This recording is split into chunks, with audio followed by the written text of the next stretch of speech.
आप सभी का स्वागत है। मैं हूं आपके साथ आरेंद्र। अगले 1 घंटे में होगी देश दुनिया की हर जरूरी और महत्वपूर्ण खबर। साथ ही चर्चा करेंगे कि फेसबुक के राजनीतिक दुरुपयोग के उठे विवाद का आखिर मामला क्या है, और लेकिन सबसे पहले इस वक्त की सुर्खियों पर डालते हैं नजर।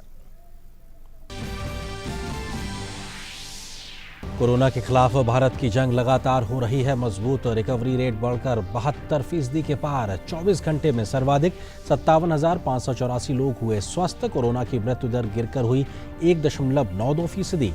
देश में अब तक टेस्ट की संख्या 3 करोड़ के पार। पिछले 24 घंटे में 7,31,000 से ज्यादा लोगों के हुए परीक्षण।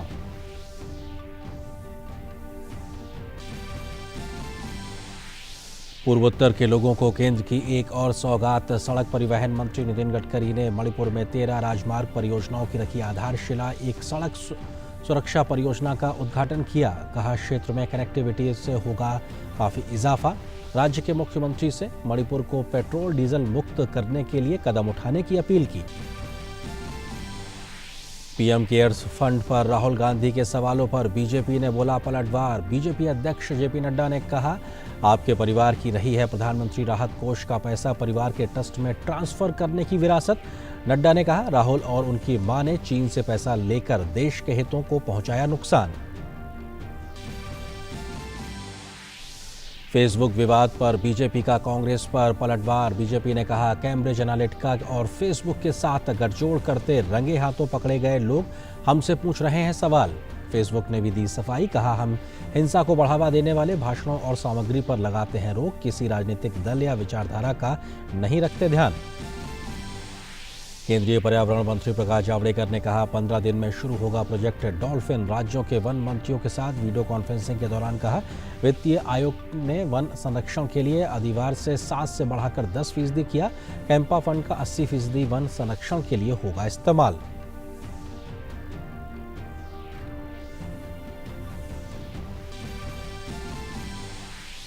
भारत और नेपाल के बीच हुई बैठक में विकास संबंधी परियोजनाओं की प्रगति की समीक्षा। दोनों पक्षों ने विभिन्न परियोजनाओं के कार्यान्वयन का काम तेज करने पर जताई सहमति। नेपाल ने भी चिकित्सा उपकरणों की आपूर्ति समेत कोविड-19 संबंधी सहायता के लिए भारत का जताया आभार।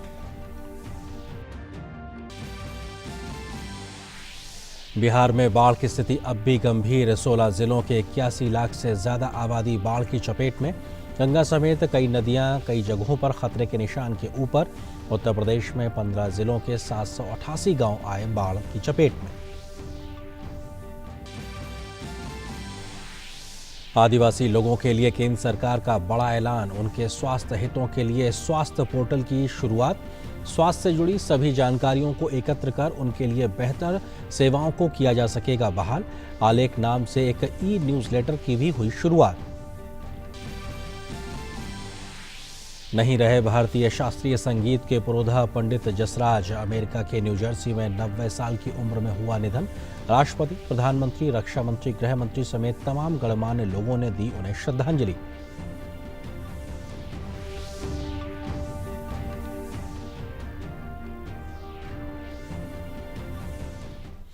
आप देख रहे थे इस वक्त की सुर्खियां। खबरों पर डालते हैं विस्तार से नजर। कोरोना के खिलाफ जंग में देश हर गुजरते दिन के साथ नई कामयाबी हासिल करता जा रहा है। जहां जांच का दायरा लगातार बढ़ता जा रहा है, तो रिकवरी दर भी देश में हर दिन बढ़ रही है। साथ ही मृत्यु दर में भी खासी कमी आई है। भारत की कोरोना के खिलाफ जंग जारी है। सिर्फ पिछले 24 घंटों की बात करें तो देश भर में जहां 57,584 कोविड मरीज स्वस्थ हुए हैं, तो इसी के साथ भारत में स्वस्थ होने की दर 72.5% को पार कर गई है। पिछले 24 घंटों में देश भर में 7.25 लाख से ज्यादा नमूनों की जांच की गई। वहीं पिछले 24 घंटों में भले ही 900 से ज्यादा कोरोना पीड़ितों की मौत हुई हो, लेकिन भारत में मृत्यु दर लगातार सुधर रहा है, जो अब 2% से भी नीचे है। कोरोना संक्रमण के मामले लगातार सामने आ रहे हैं, तो इसका एक बड़ा कारण है टेस्टिंग और ट्रेसिंग और फिर टेस्टिंग, जिसने देश के कई इलाकों में कोरोना की रफ्तार को थाम लिया है। इसके पीछे एक बड़ा कारण है कि अब तक 3 करोड़ से ज्यादा कोरोना नमूनों की जांच हो गई है। कोरोना संक्रमितों की देखभाल के मामले में कोशिश इस बात की भी हो रही है कि संक्रमितों के हल्के, मध्यम और गंभीर रोगियों के रूप में स्पष्ट वर्गीकरण किया जाए ताकि प्रबंधन रणनीतियों को पूरी तरह लागू किया जा सके। इसी का नतीजा है कि कोविड संक्रमण से मुक्त होने वाले लोगों की संख्या लगभग 20 लाख तक पहुंच गई है, तो सक्रिय मामलों की संख्या सिमटकर अभी भी 6.25 लाख के नीचे है, जो कुल पॉजिटिव मामलों का करीब 25.5% ही है। देश में कोविड के मामलों पर सरकार की कोशिश इसी बात की है कि हर राज्यों में टेस्टिंग बढ़े, जिसे ट्रेसिंग के माध्यम से तुरंत नियंत्रण किया जा सके। लेकिन 2% से नीचे की मृत्यु दर इस बात का भी आशाजनक संकेत है कि उपचार की व्यवस्थाएं बढ़ी हैं, साथ ही लोगों को इस संक्रमण से अब घबराने की जरूरत बिल्कुल भी नहीं है। News night desk, DD news. उत्तर पूर्व के राज्यों को विकास की मुख्य धारा के साथ जोड़ने का सिलसिला लगातार जारी है। मोदी सरकार का नॉर्थ ईस्ट के राज्यों में कनेक्टिविटी को बढ़ाने पर खासा जोर है। इसी कड़ी में आज 13 परियोजनाओं की शुरुआत हुई है, जो मणिपुर के विकास के लिए एक नई इबारत लिखेंगी। पूर्वोत्तर के विकास को प्रतिबद्ध केंद्र की नरेंद्र मोदी सरकार वहां कनेक्टिविटी बढ़ाने पर लगातार जोर दे रही है। सोमवार को मणिपुर के विकास में एक और नया आयाम जुड़ा, जब वहां 13 राजमार्ग परियोजनाओं का शिलान्यास किया और एक सड़क परियोजना का उद्घाटन किया गया। केंद्रीय सड़क परिवहन और राजमार्ग मंत्री नितिन गडकरी ने वीडियो कॉन्फ्रेंसिंग के जरिए इनका उद्घाटन किया।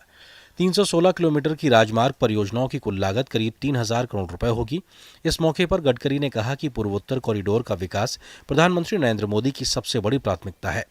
उन्होंने कहा कि ये परियोजना राज्य की बेहतर कनेक्टिविटी, सुविधा और आर्थिक विकास को बढ़ाएगी। उन्होंने कहा कि राज्य में जल्द ही कुछ और नई सड़क परियोजनाओं की शुरुआत होगी। समय में हम लोग काफ़ी प्रमाण पर ऑनगोइंग प्रोजेक्ट्स जो है, नए प्रोजेक्ट्स है, उसको भी लेने वाले हैं। अभी जो प्रोजेक्ट शुरू है वो भी एक प्रकार से बहुत महत्वपूर्ण है, और वो प्रोजेक्ट की भी कीमत कम से कम 2250 करोड़ रुपए है, और जो आज हमने उसका प्रोसेस में ऑलरेडी काम चल रहा है। जो विशेष रूप से मेरा विश्वास है कि मणिपुर को विकसित करने की दृष्टि से और भी प्रोजेक्ट करने की आवश्यकता है। उन्होंने राज्य में जैविक खेती करने का आह्वान किया, जो राज्य की पारिस्थितिकी में भारी बदलाव लाएगा। गडकरी ने राज्य के मुख्यमंत्री से अपील की कि वो मेथनॉल जैसे हरित ईंधन का इस्तेमाल करें और राज्य को पेट्रोल डीजल फ्री राज्य बनाएं। मैं मुख्यमंत्री जी को आह्वान करूंगा कि ट्रांसपोर्ट मंत्री मैं हूं, और इसीलिए सब प्रकार के स्टैंडर्ड्स हमने तय किए। बस पूरी मदद मैं आपको करूंगा। क्या आप मणिपुर से पेट्रोल डीजल को हटाकर पूरे मणिपुर को ग्रीन बना सकते हैं क्या? जैसे सिक्किम ने, जिसका उल्लेख बार बार प्रधानमंत्री करते हैं कि वहाँ ऑर्गेनिक फार्मिंग है, पेस्टिसाइड्स और केमिकल फर्टिलाइज़र का उपयोग नहीं होता, उसी प्रकार से मणिपुर में ऑर्गेनिक खेती हो और पूरी तरह डीजल और पेट्रोल का जो प्रदूषण होता है उससे मुक्ति मिले। ऐसी कोई नई योजना अगर आप तैयार करेंगे तो मणिपुर के निश्चित रूप से सस्टेनेबिलिटी, वहाँ की इकोलॉजी और एनवायरनमेंट में काफी फर्क पड़ेगा। राज्य की इन प्रमुख परियोजनाओं में राष्ट्रीय राजमार्ग 39 इम्फाल से मोरे 4 लेन पर NH 102 के एक सेक्शन, जिसकी कुल लंबाई 20 किलोमीटर है। इसके निर्माण की कुल लागत 762 करोड़ रुपए आई है। इसके साथ ही राष्ट्रीय राजमार्ग 102B का चौड़ीकरण चुराचांदपुर से तुवई, कुल लंबाई 92.64 किलोमीटर, लागत 1389.58 करोड़ रुपए है, राष्ट्र को समर्पित करेंगे। राष्ट्रीय राजमार्ग पलेल चंदेल सेक्शन, कुल लंबाई 18.29 किलोमीटर, लागत 107.72 करोड़ रुपए। मोरे बाईपास 2 लेन का निर्माण, कुल लंबाई 2.52 किलोमीटर, लागत 68.14 करोड़ रुपए। यिगंग पोपकी फिंच कॉर्नर सेक्शन, कुल लंबाई 30.97 किलोमीटर, लागत 478 करोड़ रुपए। राष्ट्रीय राजमार्ग 102A सड़क की मरम्मत और पुनरुद्धार 151.50 किलोमीटर, लागत 109.33 करोड़। इसके साथ ही कई junction, foot over bridge, footpath, road science, marking आदि के सुधार के माध्यम से सड़क सुरक्षा कार्यों का लोकार्पण किया गया। इसी कार्यक्रम में सड़क सुधार से जुड़ी कई योजनाओं और कुछ अन्य विकास कार्यों का भी शिलान्यास किया गया। मणिपुर के मुख्यमंत्री एन वीरेन सिंह ने इस वर्चुअल कार्यक्रम की अध्यक्षता की। इस दौरान सड़क परिवहन और राजमार्ग राज्य मंत्री जनरल वीके सिंह, पूर्वोत्तर मामलों के मंत्री जितेंद्र सिंह, केंद्र और राज्य सरकार के वरिष्ठ अधिकारी भी मौजूद रहे। इम्फाल से एन नंदो सिंह के साथ news night desk TT news. Bhajpa अध्यक्ष जेपी नड्डा ने कांग्रेस नेता राहुल गांधी पर पलटवार किया है। उन्होंने ट्वीट करते हुए कहा है कि आपके परिवार की संदिग्ध विरासत में पीएमएनआरएफ में स्थायी पद हथियाना शामिल है और फिर पीएमएनआरएफ से पैसों को आपके परिवार के ट्रस्ट को दिया गया। आप और आपकी मां ने चीन से पैसे लेकर हमारे राष्ट्रीय हित को चोट पहुंचाई है। क्या कोई इससे भी नीचे गिर सकता है? प्रधानमंत्री और उनके नेतृत्व में पूरे देश को पूर्ण विश्वास है। प्रधानमंत्री केयर्स के लिए भारी समर्थन से यह विश्वास एक बार फिर से दिखा है। आप एक हारे हुए आदमी की तरह हाय तौबा भी मचा सकते हैं और झूठी खबरें ही फैला सकते हैं, जबकि पूरा देश एकजुट होकर कोविड-19 के खिलाफ जंग लड़ रहा है। वहीं अगली खबर की ओर रुख करते हैं। फेसबुक के राजनीतिक इस्तेमाल को लेकर राजनीतिक बयानबाजी बढ़ती जा रही है। कांग्रेस के आरोप के बाद भाजपा ने बेहद मुखर आरोप लगाया है तो कांग्रेस के कैम्ब्रिज एनालिटिका कंपनी के साथ संबंधों के मामले को भी सामने रखा है। इस मुद्दे से सोशल मीडिया के इस्तेमाल की बहस को एक बार फिर से हवा मिली है। अमेरिकी अखबार वॉल स्ट्रीट जर्नल में फेसबुक से जुड़ी एक खबर छपने के बाद बीजेपी और कांग्रेस में आरोप प्रत्यारोप की राजनीति तेज हो गई है। इस अखबार की खबर के आधार पर कांग्रेस ने बीजेपी पर आरोप लगाया है कि social media platform Facebook Bhajpa के नेताओं के प्रति नर्म रवैया अपनाता है, जबकि अन्य दलों के खिलाफ फेसबुक का रवैया काफी सख्त रहता है। इन आरोपों के बाद सूचना एवं तकनीकी मंत्री रविशंकर प्रसाद ने कांग्रेस पर जोरदार पलटवार किया और उसे कैम्ब्रिज एनालिटिका मुद्दे की याद दिलाने का प्रयास किया। रविशंकर प्रसाद ने ट्विटर पर लिखा, हारने वाले लोग जो अपनी ही पार्टी में लोगों को प्रभावित नहीं कर सकते, वे ऐसा माहौल बनाते रहते हैं कि पूरी दुनिया पर भाजपा और आरएसएस का नियंत्रण है। आप चुनाव से पहले आंकड़ों को हथियार बनाने के लिए कैम्ब्रिज एनालिटिका तथा फेसबुक के साथ गठजोड़ करते हुए रंगे हाथ पकड़े गए थे और अब हमसे सवाल पूछने की गुस्ताखी कर रहे हैं। रविशंकर प्रसाद ने कांग्रेस नेता राहुल गांधी को सीधे निशाने पर लेते हुए एक और ट्वीट किया। उन्होंने लिखा कि सच्चाई ये है कि आज सूचना प्राप्त करने और अभिव्यक्ति की स्वतंत्रता का लोकतंत्रीकरण हो चुका है और अब ये आपके परिवार द्वारा नियंत्रित नहीं होती। लेकिन अभी तक आपकी ओर से बेंगलुरु हिंसा की निंदा नहीं की गई। आपका साहस कहाँ गायब हो गया है? भाजपा ने भी कांग्रेस के आरोपों के बाद राहुल गांधी और कांग्रेस पर तीखा प्रहार किया है। जहां तक राहुल गांधी जी का जो आरोप है वो तो रोज नित नए आरोप लगाते रहते हैं। वो एक असफल नेता है और स्वाभाविक रूप से कहीं न कहीं उनकी खींच और उनकी बौखलाहट सामने दिख रही है। जहां तक सांठगांठ का सवाल है और कंट्रोल का सवाल है, मुझे लगता है कि राहुल गांधी कांग्रेस के ऊपर ही कंट्रोल नहीं कर पा रहे हैं। कंट्रोल से बाहर कांग्रेस जा रही है और उसका प्रलाप राहुल गांधी कर रहे हैं। जहां तक कांग्रेस का सवाल है, अगर कांग्रेस को लगता है कि इस प्रकार की आधी अधूरी कहानी गढ़कर वो अपनी राजनीति कर सकते हैं तो ऐसा संभव नहीं है। राहुल गांधी की आज कोई विश्वसनीयता नहीं है, उनकी बात को कोई सीरियसली नहीं लेता है। इस बीच फेसबुक ने भी इस पूरे विवाद के बाद अपनी बात सामने रखी है। फेसबुक ने कहा है कि हम हिंसा को बढ़ावा देने वाले भाषणों और सामग्री पर रोक लगाते हैं। हम वैश्विक स्तर पर इन नीतियों को लागू करते हैं। इसमें किसी राजनीतिक दल या विचारधारा का ध्यान नहीं दिया जाता। हम जानते हैं कि अभी और बहुत कुछ करने की जरूरत है। हम प्रवर्तन की दिशा में प्रगति कर रहे हैं। अपनी प्रक्रियाओं में निष्पक्षता और सटीकता सुनिश्चित करने के लिए हम नियमित रूप से अपनी प्रक्रियाओं का ऑडिट करते हैं। सोशल मीडिया प्लेटफॉर्म के राजनीतिक दुरुपयोग के आरोप कांग्रेस पर भारी पड़ते नजर आ रहे हैं। कांग्रेस पर चुनाव के समय एक कंपनी कैम्ब्रिज एनालिटिका के सहयोग का आरोप लगा था। कैम्ब्रिज एनालिटिका वही कंपनी है जिस पर फेसबुक से डाटा चुराने का आरोप लगा था। कैम्ब्रिज एनालिटिका कंपनी पर अमेरिकी चुनाव में लोगों के विचारों को प्रभावित करने का भी आरोप लगा था और उस कंपनी ने भारत में चुनाव में मतदाताओं को प्रभावित करने के लिए कांग्रेस पार्टी के लिए काम करने की बात स्वीकारी थी, जिसके बाद कांग्रेस पार्टी पूरी तरीके से बैकफुट पर आ गई थी। News night desk, DD news. तो मोटे तौर पे कही जाए तो बीजेपी और कांग्रेस के बीच में कहीं ना कहीं तीखी बयानबाजी हो रही है और मामला आके रुक गया है कि सोशल मीडिया प्लेटफॉर्म फेसबुक पर आखिर किस प्रकार से उसका इस्तेमाल होगा। इसी पे करेंगे चर्चा। इसी से जुड़ा हुआ है आज का हमारा विशेष ये है कि फेसबुक पर सियासत क्यों, आखिर फेसबुक जैसे सोशल मीडिया प्लेटफॉर्म पर सियासत क्यों हो रही है, इसकी वजह क्या है और क्यों आखिर ऐसी नौबत आन पड़ी। इस विषय पर बात करने के लिए दो बहुत ही खास मेहमान हमारे साथ में इस वक्त मौजूद हैं वरिष्ठ पत्रकार शेखर अय्यर जी। इसके अलावा हमारे साथ में शुभिमन भट्टाचार्य जी हैं जो कि सोशल मीडिया एक्सपर्ट हैं। आप दोनों का बहुत बहुत स्वागत है। शेखर जी, मैं शुरुआत आपसे करना चाहता हूं। आपको लगता है कि इस प्रकार का मसला ही खड़ा हो, यह भी अपने आप में बेमानी से नजर आता है? क्यों आखिर फेसबुक जैसे सोशल मीडिया प्लेटफॉर्म के इस्तेमाल को लेकर इतनी सियासत देखने को मिल रही है? नहीं, अगर आप सारे रिपोर्ट भी देखेंगे, वॉल स्ट्रीट जर्नल के रिपोर्ट, उस रिपोर्ट में भी कोई बड़ा कोई सोर्सेस का नहीं है, केवल एक अंकी दास करके उनकी जो प्रोजेक्ट यहाँ के जो इंचार्ज है उनको कोट करके, या उनको मतलब वो ऐसी तरह इंस्ट्रक्शन दिए हैं कि भारत पे अगर आगे हमें बिजनेस करना होगा तो हमें थोड़ा ध्यान रखना होगा। लेकिन बात यह है कि कई दिनों से, कई महीनों से यही था कि फेसबुक केवल बीजेपी समर्थक की जो जितने पेजेस है उसको हटा रहा है, या मोदी प्राइम मिनिस्टर मोदी के सपोर्ट में अगर कुछ है तो उसको हटा रहे। इस तरह की मतलब एलिगेशन या कंप्लेंट्स ज्यादातर तो इस साइड से था। लेकिन आज ये जो कंप्लेंट आ रहा है कि इस तरह की दबाव है, और वो भी कोई तेलंगाना एमएलए को लेकर, जिस तेलंगाना एमएलए के खिलाफ बीजेपी ने भी उनको वार्निंग इश्यू की है कि इस तरह का बयानबाजी ना करें। तो इसलिए मुझे लगता है ये कंट्रोवर्सी कुछ नहीं है, केवल कांग्रेस इसको उछालने की कारण मुझे लगता है कि कहीं ना कहीं कांग्रेस के मन में, खास करके राहुल गांधी जी के मन में भी यह है कि कहीं 2019 या 2014 दोनों मिला के जो लोकसभा परिणाम आया था उसका कारण केवल सोशल मीडिया है।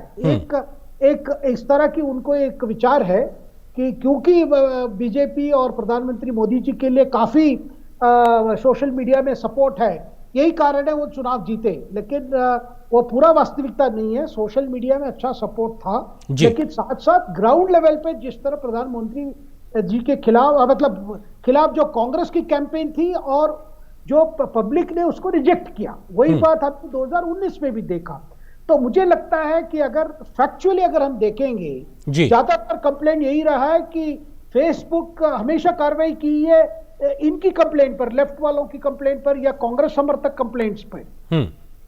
महत्वपूर्ण चीज आप इस बात को कह रहे हैं। शुभिमल हमारे साथ में बने हैं। शुभिमल जी, एक सोशल मीडिया एक्सपर्ट होने के नाते किस तरीके से इस विषय को देखा जाए कि आखिर जो ये इस प्रकार के प्लेटफॉर्म्स होते हैं उनका रेगुलेशन क्या है? क्योंकि फेसबुक ने खुद आगे आकर अपनी बात रखी है कि वो किसी भी पार्टी या किसी भी प्रभावी व्यक्ति के प्रभाव से नहीं इस बात को देखते हैं, बल्कि अगर कोई भी ऐसी बात हो जो हिंसा बढ़ा सकती है या सामाजिक विद्वेष बढ़ा सकती है, उसको वो खुद रेगुलेट करते हैं और अपने तरीके से कंट्रोल करते हैं। आप किस तरीके से इस बात को आगे रखना चाहेंगे कि ये प्लेटफॉर्म आखिर रेगुलेट होते कैसे हैं?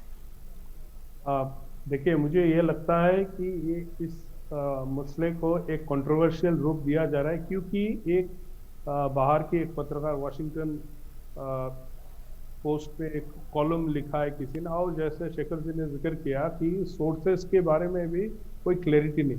जहाँ तक ये रेगुलेशन की बात है सोशल मीडिया का, अगर आप देखते हैं अमेरिका में भी ये जो बिग टेक बोलते हैं, GAFAM, Google, Apple, Facebook, Amazon, Microsoft, इन पांचों का ऊपर अमेरिकी सोसाइटी में भी इसी तरीका से बहुत सारे आरोप आज लगते आ रहा है कि किसी को फेवर कर रहा है, किसी को नहीं। लेकिन ये जितने प्लेटफॉर्म से, ये जितने टेक जायंट्स है, ये अपना एक बड़ा टर्म्स ऑफ रेफरेंस के साथ चलते हैं, और जहाँ तक के टर्म्स ऑफ रेफरेंस तो काफ़ी स्ट्रिक्ट होते हैं और सख्त वो मानते हैं। जहाँ तक ये कंट्रोवर्सी है, अगर आप देखें, मार्क जुकरबर्ग जो फेसबुक के फाउंडर है, हमारे प्रधानमंत्री जब फेसबुक हेडक्वार्टर में गए थे 27 सितंबर 2015 में, पहले कोई बड़े नेता पृथ्वी के जो वहां गए थे, और अगर माहौल आप देखते हैं उस दिन का, मुझे तो याद है, मैं अपनी डीडी स्टूडियो में बैठे थे, बिल्कुल क्या माहौल थे उस दिन का। और इसके बाद से फेसबुक का जो भारत की प्रति एक एटीट्यूड है, वो कोई किसी पॉलिटिकल पार्टी के लिए नहीं है, ये बेसिकली इंडियन सिटीजन, इंडिया का एक जो इकोनॉमिक प्रोस्पेक्ट्स है, इंडिया का एक ग्रोइंग जो डिजिटल सोसाइटी इसके प्रति है। तो इस कारण अगर किसी पार्टी जो रूलिंग पार्टी है उसके साथ जोड़ दिया जाएगा और इसीलिए फेवर करेगा, तो कल तो फिर कोई दूसरा पार्टी भी सत्ता में आ सकते हैं। तो क्या फेसबुक ये करते रहेगा? तो इसकी पॉपुलैरिटी इस तरीके से नहीं बढ़ेगा कभी। ये सारे प्लेटफॉर्म जो है अपना टर्म्स ऑफ रेफरेंस से चलते हैं, और जहाँ तक इस देश में भी इनकी एक्टिविटीज के सवाल है, ये आईटी एक्ट के अंदर इंटरमीडिएरीज की रेगुलेशन सेक्शन 79 में बड़ा क्लियरली लिखा गया है, और ये मुझे लगता नहीं किसी कानून का उल्लंघन भी अभी तक हुआ है इस कंट्रोवर्सी जो जिस तरीके से एक पॉलिटिकल, बिल्कुल आप महत्वपूर्ण चीज कह रहे हैं कि कोई भी इतना बड़ा प्लेटफॉर्म या कंपनी अपना जो क्रेडिबिलिटी है वो साख पे नहीं लगाएगी महज किसी एक दल को या किसी एक व्यक्ति को फेवर करने को लेकर। शेखर अय्यर जी, आपको लगता है कि जब सवाल उठना शुरू हुए, इस कंट्रोवर्सी की शुरुआत हुई, तो आज बीजेपी की ओर से पलटवार किया गया और कैम्ब्रिज एनालिटिका का मामला भी एक बार फिर से चर्चा में आ गया, जिसको लेकर ये आरोप साफ तौर पर लगे थे कैसे चुनाव के समय में भारतीय मतदाताओं के जो जहन है उसको टटोलकर उनके विचारों को परिवर्तित करने की कोशिश करने का कहीं एक प्रयास हुआ था। इसको लेकर आपको लगता है कि ये जो तरीके से कांग्रेस के लिए सेल्फ गोल जैसी स्थिति हो गई कि आप जब फेसबुक का मसला उठाते हैं तो आप खुद एक सेल्फ गोल करते नजर आते हैं? बिल्कुल, क्योंकि अगर कैम्ब्रिज एनालिटिका मामला अगर आप लेंगे, वो 2018 में आया था।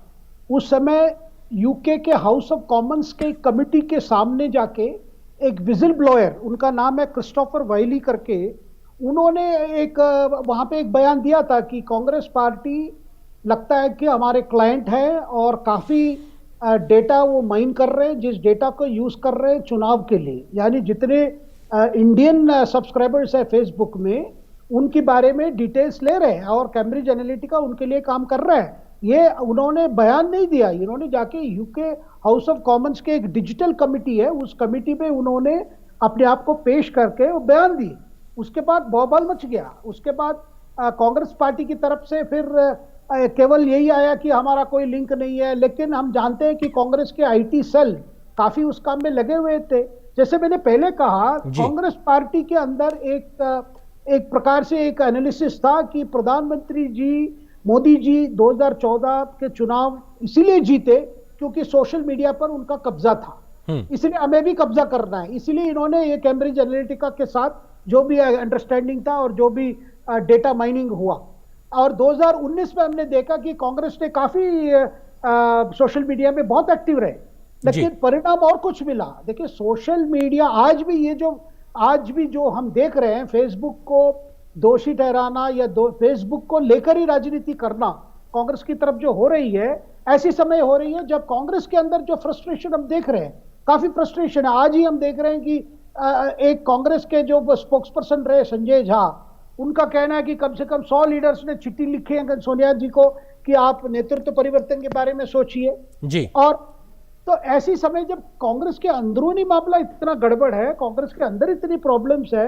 केवल एक फेसबुक इश्यू को लेकर एक रिपोर्ट आई है, वो रिपोर्ट का जैसे मैंने कहा उसमें मुझे तो नहीं लगा कि कोई ज्यादा कोई एविडेंस या फैक्ट्स रखा है। वो भी क्या है कि फेसबुक थोड़ा बीजेपी समर्थक सपोर्टर्स जो है उनके खिलाफ कार्रवाई करने डर रही है।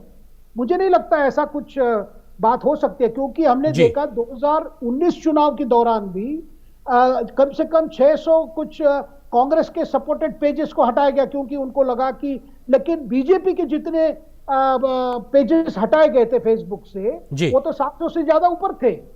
इसका मतलब फेसबुक कोई बीजेपी को फेवर कर रहा है या कांग्रेस के खिलाफ है, ऐसा कोई एविडेंस नहीं मिला है। लेकिन हमने ये भी देख रहे हैं कि सोशल मीडिया में वामपंथियों को डोमिनेशन हमेशा रहा है, वो वामपंथी डोमिनेशन के खिलाफ। शेखर जी ये सवाल लेकर मैं शेखर जी यही सवाल लेकर मैं आपके पास आना चाहता हूं कि राज्यवर्धन राठौर जो कि पहले केंद्रीय मंत्री भी रहे थे, उन्होंने भी एक आर्टिकल के माध्यम से इसी बात का जिक्र किया है कि पूरे मीडिया इंडस्ट्री के लिहाज से देखा जाए या सोशल मीडिया को देखा जाए तो एक बड़े तौर पर कांग्रेस लेफ्ट ओरिएंटेड या कहा जाए उस आइडियोलॉजी से कहीं जुड़े हुए लोग कहीं ना कहीं कब्जा करके बैठे हुए रहे हैं लंबे समय तक। उन्होंने इस बात को साफ तौर पर लिखा। आपको लगता है कि यह भी अपने आप में एक विषय है, जब फैक्ट चेक की बात आती है तो कहीं ना कहीं एक इंटरेस्ट में जो क्लैश है वो इस वजह से भी सामने निकल के आता है?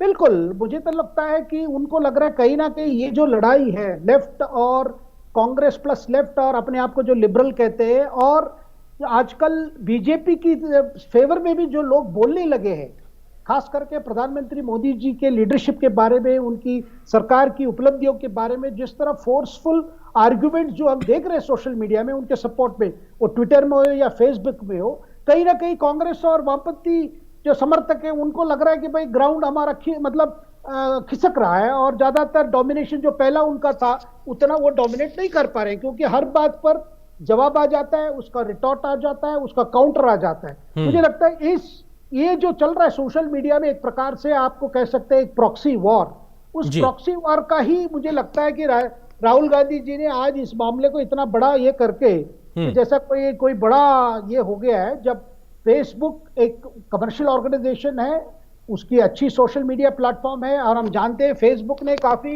इन्वेस्टमेंट भी किया है एक कॉर्पोरेट ग्रुप में अपने बिजनेस को एक्सपेंड करने के लिए। तो ऐसी समय में ऐसा एक विवाद जिसका मुझे नहीं लगता कोई राजनीति में कोई असर ज्यादा पड़ेगा, क्योंकि सोशल मीडिया एक कॉम्प्लीमेंट्री है, वो आपको सप्लांट नहीं करेगी। जो राजनीति आपको ग्राउंड लेवल पे करना है वो आपको बिल्कुल वर्चुअल वर्ल्ड से निकल के ग्राउंड रियलिटी, क्योंकि हिंदुस्तान दुनिया का सबसे बड़ा लोकतंत्र है। शिवमल जी, आपको लगता है कि फ्रीडम ऑफ एक्सप्रेशन की बात हो या रेगुलेशन की बात हो, एक बहुत बारीक सी लाइन होती है। किस प्रकार से सोशल मीडिया प्लेटफॉर्म अपने आप में एक चुनौती के तरीके से भी देखा जा सकता है इस प्रकार की राजनीतिक बहस के बीच में? देखिए, सोशल मीडिया की जो भूमिका है इस तरह की राजनीति में, इनको एक न्यूट्रल प्लेटफॉर्म की तरह रहना है, इनको एक फैसिलिटेटर या इंटरमीडिएट की तरह रहना है। अगर आप उस कंटेंट जो आप इसके माध्यम से आप छोड़ते हैं, अगर उसमें कोई कानून की खिलाफ बात आप लिखते हैं या क्रिमिनलिटी उसमें रहते हैं, तो तब उसके ऊपर कानून की व्यवस्था आएगी। लेकिन ज़्यादातर सब प्लेटफॉर्म्स की, सोशल मीडिया की एक कॉमन पॉलिसी है कि इंटरनेट एक फ्री मीडियम है, फ्री मीडियम ऑफ एक्सप्रेशन, इसलिए हर पक्ष की व्यूज इसमें रखा जाए, और लगातार ये हो रहा है। अब बात है कि जितने फेसबुक की रीच बढ़ते जा रहा है, जितने पॉपुलैरिटी फेसबुक इंडिया में है, जितनी पॉपुलैरिटी फेसबुक आगे बढ़ा रहा है, अभी देखिए डिजिटल इंडिया प्रोग्राम किस गति में आगे बढ़ रहा है। इसमें अगर आप देखें 50% ऑफ द पॉपुलेशन आज के डेट में हमारे कनेक्टेड है, आगे 50% रह गया। तो वो मार्केट अगर देखें, या वो जो एक ग्रुप है जो इस इंटरनेट के माध्यम से हमारे साथ जुड़ेंगे, इस स्पेस देखते हुए सबको लगता है कि जैसे शेखर जी ने बताया कि हमारा ग्राउंड जा रहा है, तो ग्राउंड के साथ ये स्पेस भी जा रहा है, क्योंकि हर लोगों का आज एक डिजिटल आइडेंटिटी भी बनते जा रहा है। और जहां तक ये लोगों का एक प्लेटफॉर्म की बात है, फेसबुक एक बहुत बड़ा प्लेटफॉर्म है इस देश में, तो ये लगता है कि अगर इस तरीके के आरोप लगा देंगे तो लोगों का बीच में एक सोच विचार में ये सोचते हैं कि लोग सोचने लगेंगे कि भाई ये तो न्यूट्रल नहीं है। मुझे लगता नहीं ऐसा कोई कहानी है जी। ये एक प्लेटफॉर्म है, ये बेसिकली कानून के आधार पे चलता है। बिल्कुल। अब आगे थोड़ा पीछे आगे होते रहता है, कभी कांग्रेस का इतने कंटेंट हटा देते, कभी बीजेपी का हटाएंगे, लेफ्टिस्ट के हटाएंगे, ये चलते रहता है। और जहां तक समाज की भी बात है, एक मैच्योरिटी आते रहता है यूसेज के साथ। अब राजनीतिक कारण के लिए अगर कोई गाली गलौज करते रहता है या आरोप लगाते रहता है, उसको डील करने के लिए मुझे लगता है कि अपने आप ये बिल्कुल आज की इस देश में उससे बिल्कुल।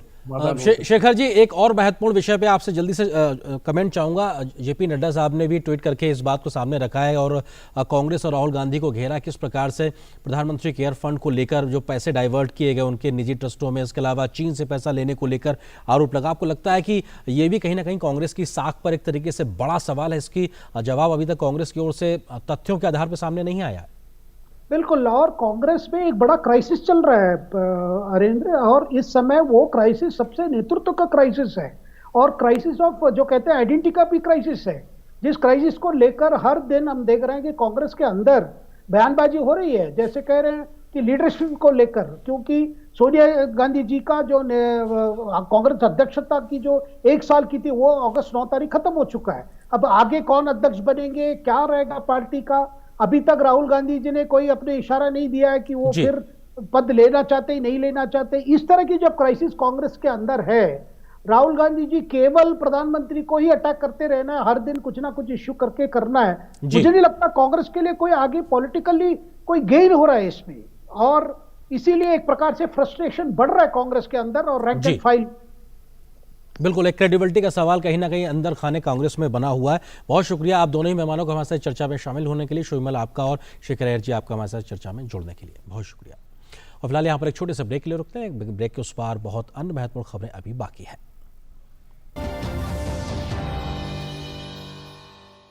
एक भरोसे का हुनर उंगलियों को मिल गया, मिट गए वो फासले, वो वक्त भी बदल गया। रिश्ते पुराने हैं मगर मिलने के हैं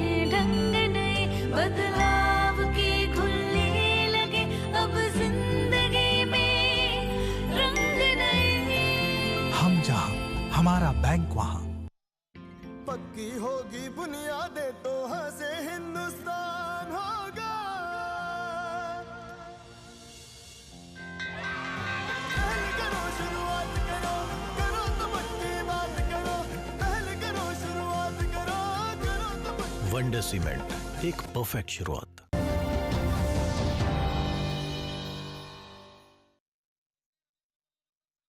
में वन क्षेत्रों को बढ़ाने और वन्य जीवों के संरक्षण को बढ़ावा देने को लेकर देश के सभी राज्यों के वन मंत्रियों का आज सम्मेलन हुआ, जिसमें कई अहम मुद्दों पर केंद्र और राज्यों के बीच में सहमति बनी है। तो वहीं पर्यावरण को लेकर गंभीरता से जमीन पर और बेहतर काम करने को लेकर भी सहमति दिखी है। केंद्रीय पर्यावरण और वन मंत्री प्रकाश जावड़ेकर ने सभी राज्यों के वन मंत्रियों के साथ वीडियो कॉन्फ्रेंसिंग के जरिए बैठक की। बैठक में कार्बन स्टॉक को बढ़ाने के लिए वन गुणवत्ता और वृक्षों के आवरण को बढ़ाने पर बल दिया गया है। इस सिलसिले में सरकार ने कई महत्वपूर्ण कदम उठाए हैं, जिसमें बड़े पैमाने पर वृक्षारोपण, नगर वन योजना के माध्यम से शहरी वानिकी को बढ़ावा देना, 13 प्रमुख नदियों के लैंडस्केप आधारित कैचमेंट ट्रीटमेंट, मिट्टी की नमी संरक्षण परियोजना के लिए कम दर्जे वाले वन क्षेत्रों का विशेष सर्वेक्षण और राष्ट्रीय पारगमन पोर्टल का शुभारंभ शामिल है।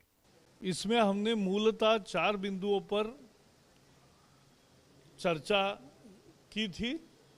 एक नगर वन योजना है, अर्बन फॉरेस्ट, हर शहर में एक अच्छा जंगल बने, उसके लिए केंद्र भी मदद देगा और समाज की मदद से और कॉरपोरेशन, राज्य सरकार सभी मिलकर ये जंगल बनाएंगे।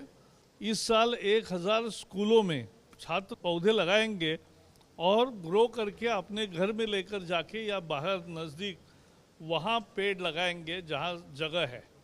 हम जंगलों में पानी और फॉडर का ऑगमेंटेशन करना चाहते हैं और इसलिए एक एक क्षेत्र, एक एक राज्य में तय हुआ है जहाँ लाइडर सर्वे किया जाएगा। तो उसके आधार पर ही वेरी साइंटिफिक प्लानिंग करके इस बार काम होगा, अगले साल उसका उपयोग होगा। और उसके साथ साथ एक ट्रांजिट परमिट का भी, कि ऑल इंडिया में घूमने के लिए एक ट्रांजिट पोर्टल हमने तैयार किया है, उसका भी सभी राज्यों का सहभाग चाहिए। और बाकी भी हमारे स्कीमों का रिव्यू हुआ।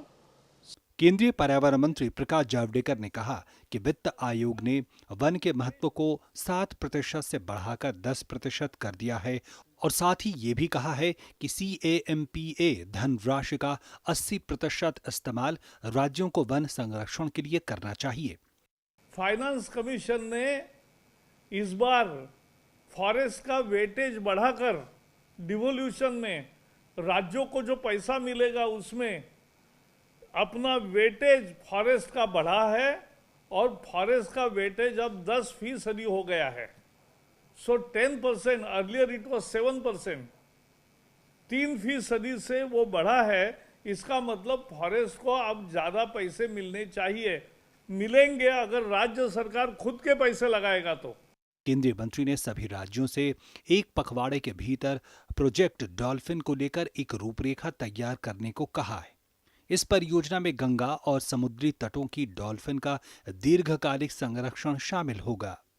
प्रधानमंत्री जी का आदेश है, हम आने वाले 15 दिन में उसकी पूरी रूपरेखा तैयार करेंगे, टाइमलाइन तैयार करेंगे। तो डॉल्फिन को संरक्षण और संवर्धन करने का कार्यक्रम हम 15 दिन में सुनिश्चित करके सबके सामने रखेंगे। ये बैठक केंद्रीय सरकार के विभिन्न पहलुओं को आगे बढ़ाने और राष्ट्रीय और अंतर्राष्ट्रीय लक्ष्यों को पूरा करने में सभी राज्यों की भागीदारी और समन्वय सुनिश्चित करने के लिए आयोजित की गई थी। राज्यों में भी केंद्र की योजनाओं को लेकर काफी उत्साह दिखा और इन प्रयासों को और मजबूती से आगे बढ़ाने में सहयोग का आश्वासन भी व्यक्त किया गया। तापस भट्टाचार्य के साथ news night desk, DD news.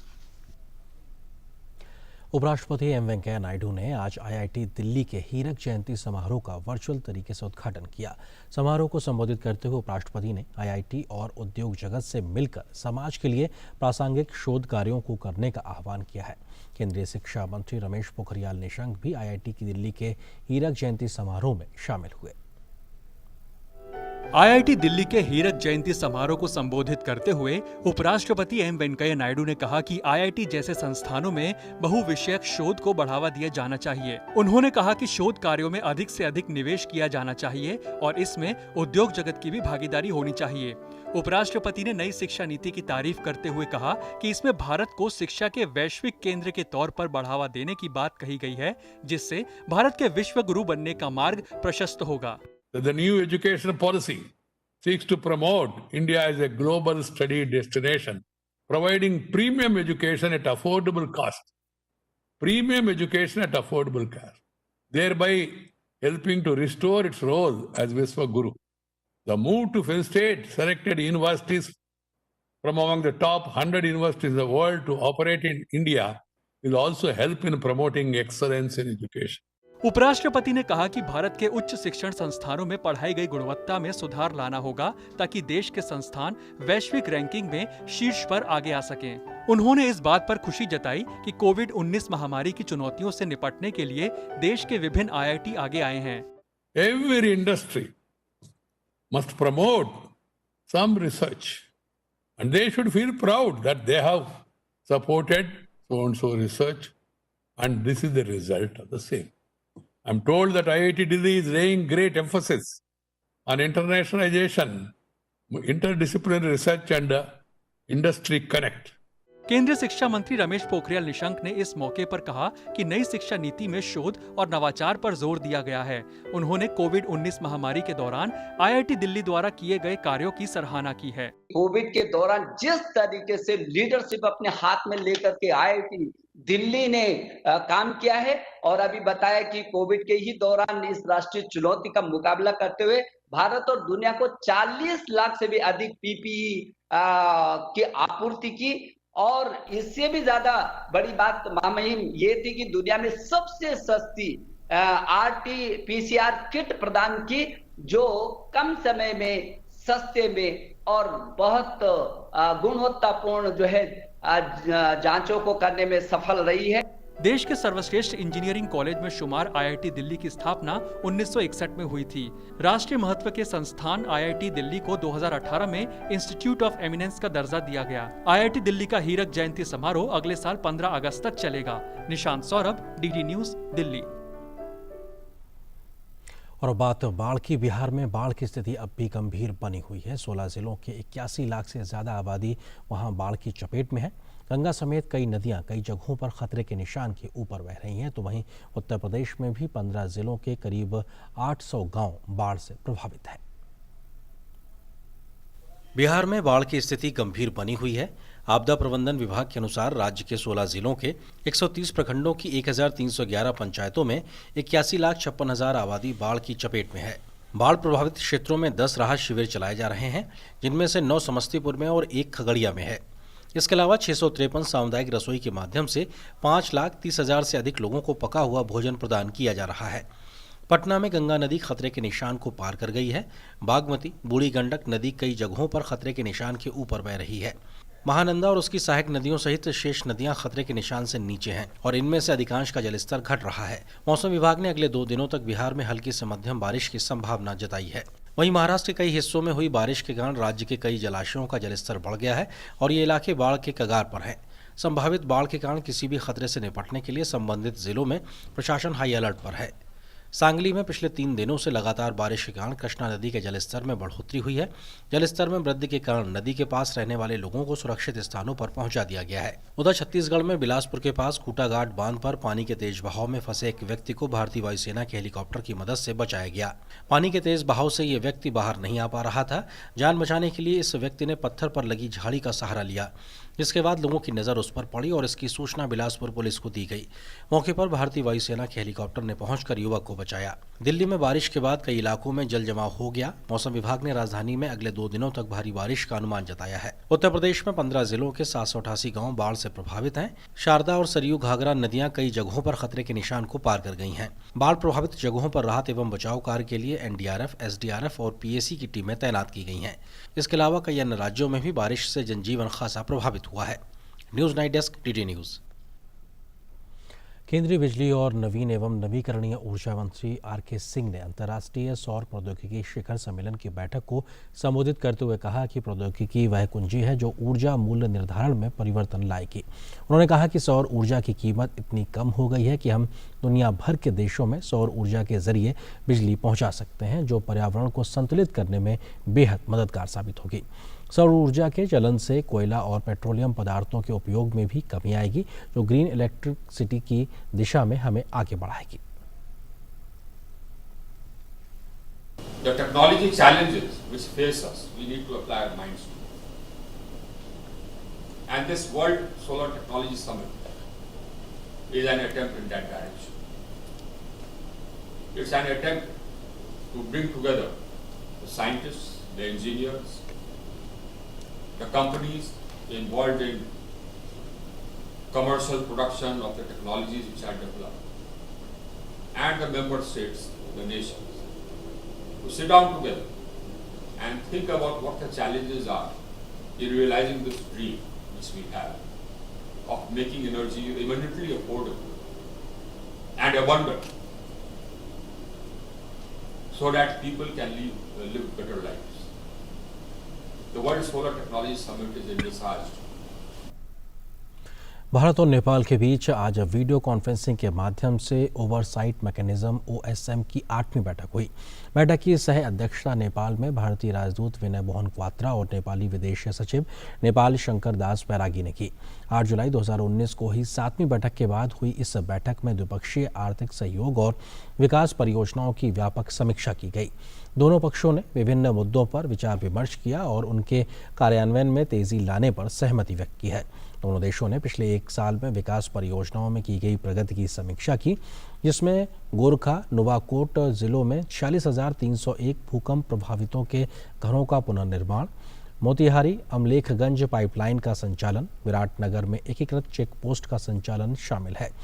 Nepal ने कोविड-19 के खिलाफ लड़ाई में भारतीय सहायता और भारत द्वारा नेपाल को दवाओं और चिकित्सा उपकरणों की आपूर्ति की भी सराहना की है। दोनों पक्षों ने पारस्परिक रूप से सुविधाजनक समय पर ओवरसाइट तंत्र की अगली बैठक आयोजित करने पर सहमति व्यक्त की है।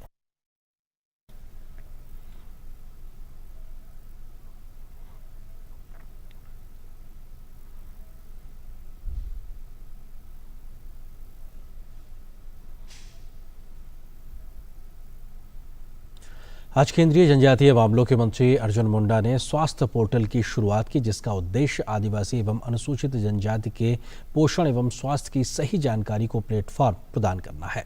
इसके अलावा भी मंत्रालय जनजातीय लोगों के लिए कई अन्य कल्याणकारी योजनाएं चला रहा है।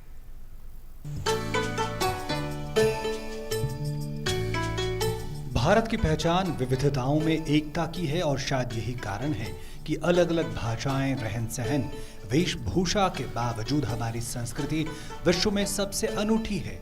देश के कई राज्य ऐसे हैं जहां अनुसूचित जनजातियों का एक बड़ा तबका रहता है और ऐसे में जरूरी है कि उनके सर्वांगीण विकास के लिए उन्हें डिजिटली जोड़ा जाए।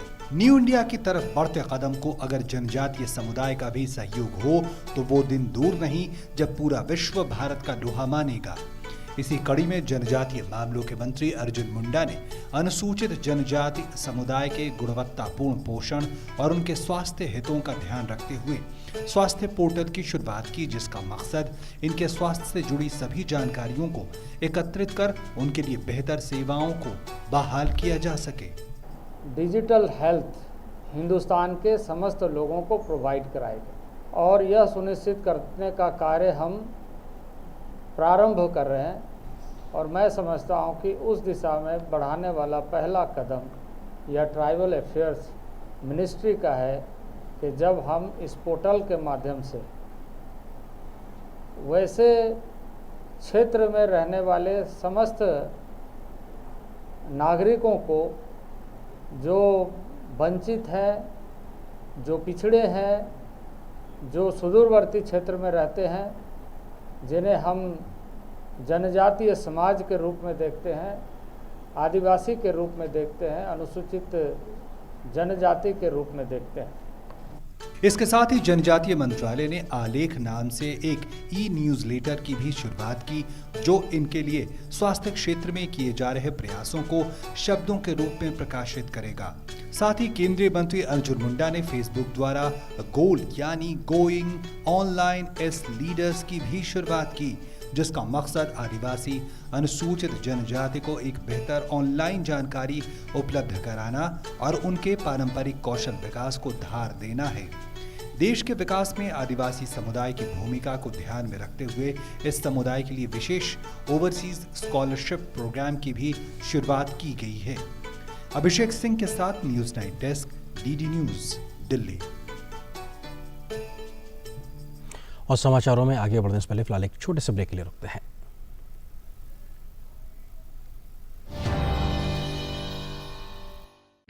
पक्की होगी बुनियादें तो हंसे हिंदुस्तान होगा। पहले करो शुरुआत करो, करो तो पक्की बात करो। पहले करो शुरुआत करो, करो तो पक्की। वंडर सीमेंट, एक परफेक्ट शुरुआत।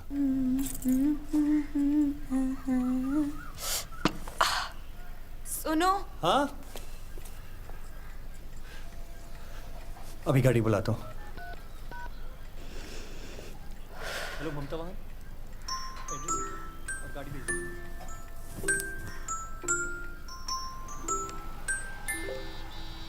क्या कर रही हो तुम? अब तक तैयार नहीं हुई? तैयार तो हूँ मैं माँ बनने के लिए, और फिर से तुम्हारी दुल्हन बनने के लिए भी।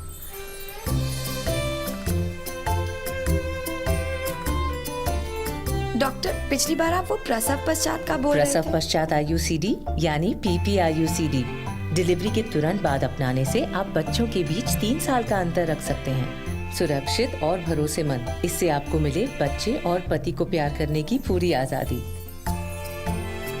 प्रसव पश्चात आयुसीडी अपनाओ और दोनों रिश्ते निभाओ।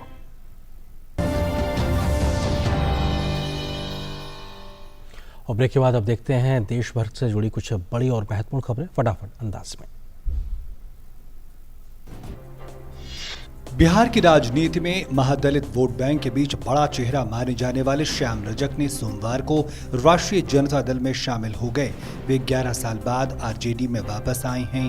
तेजस्वी यादव ने उन्हें आरजेडी की सदस्यता दिलाई। नीतीश कुमार की सरकार में मंत्री रहे श्याम रजक को रविवार को जेडीयू से हटा दिया गया था।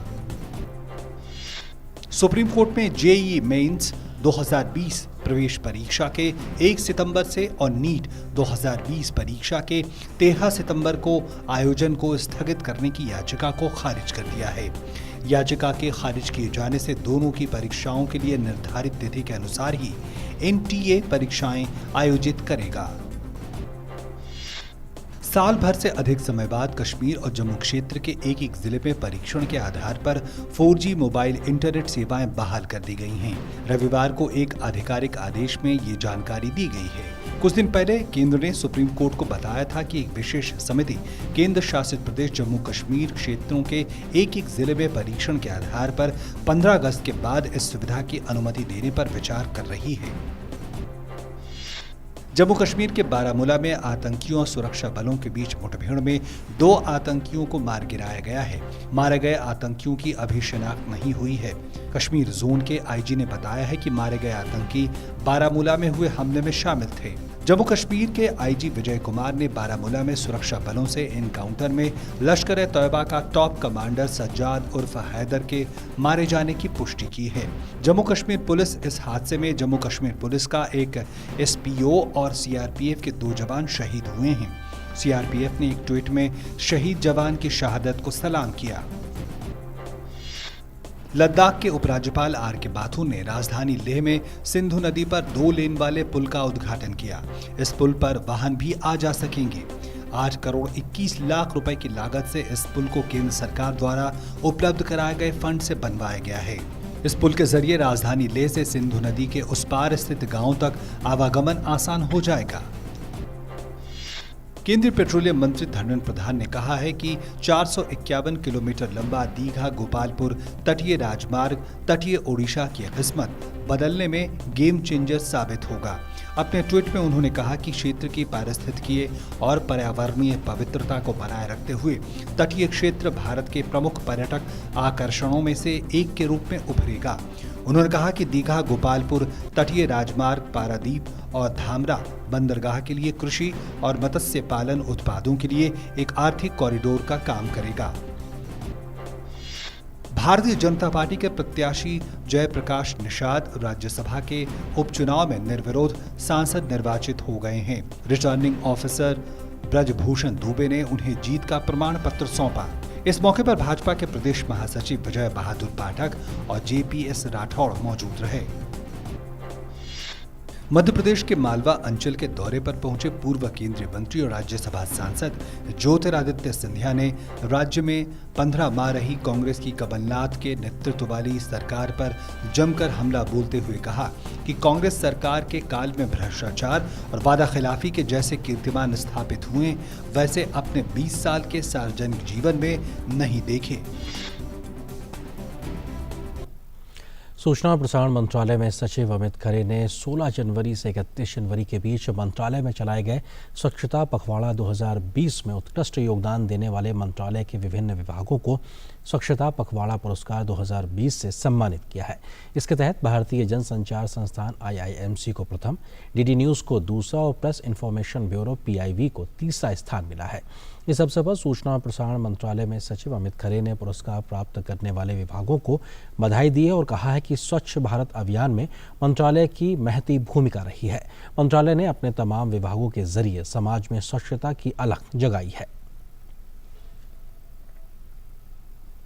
सबसे पहले मैं तीनों पुरस्कार विजेताओं भारतीय जनसंचार संस्थान, दूरदर्शन और प्रेस सूचना ब्यूरो को बधाई देता हूं। सूचना एवं प्रसारण मंत्रालय की इस स्वच्छता अभियान में महती भूमिका रही है और जैसा माननीय प्रधानमंत्री जी कहा करते हैं, स्वच्छता कोई एक सप्ताह या पखवाड़ा नहीं है। स्वच्छता एक जीवन शैली का अंग है।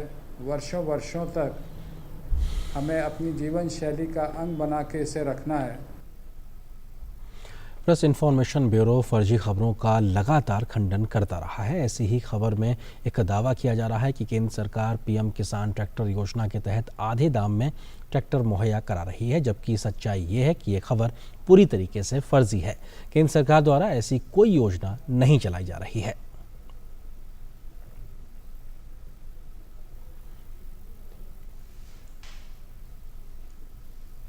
भारतीय शास्त्रीय संगीत के पुरोधा पंडित जसराज जी नहीं रहे हैं।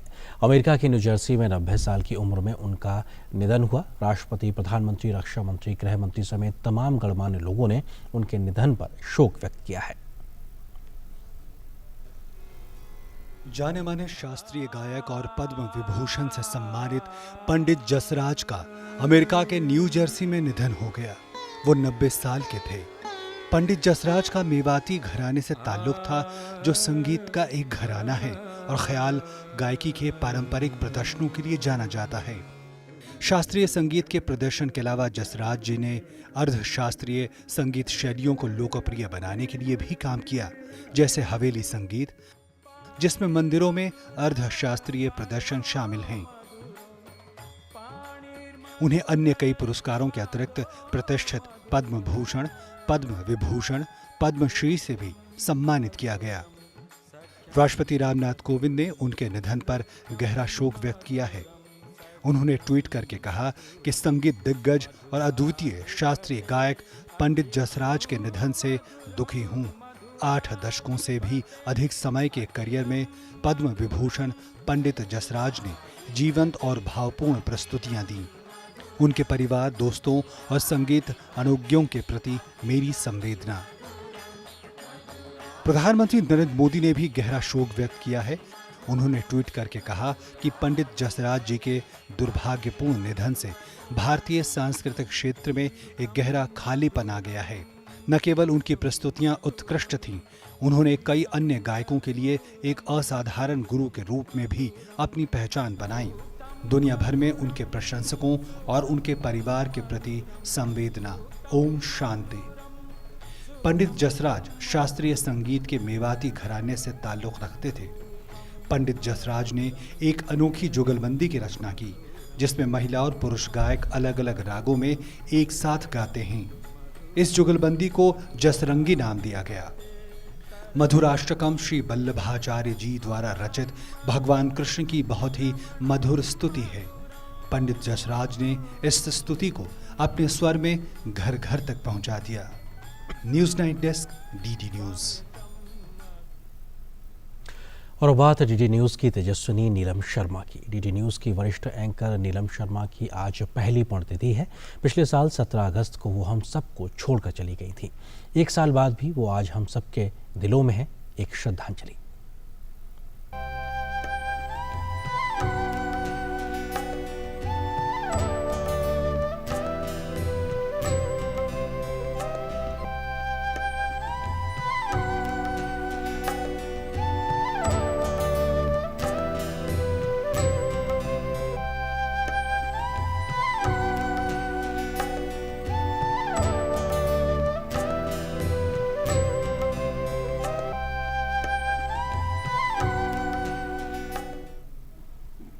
इसी के साथ न्यूज़ नाइट के हिंदी के सफ़र में फिलहाल बस इतना है, लेकिन डीडी न्यूज़ पर खबरों का सफ़र लगातार जारी रहेगा। नमस्कार।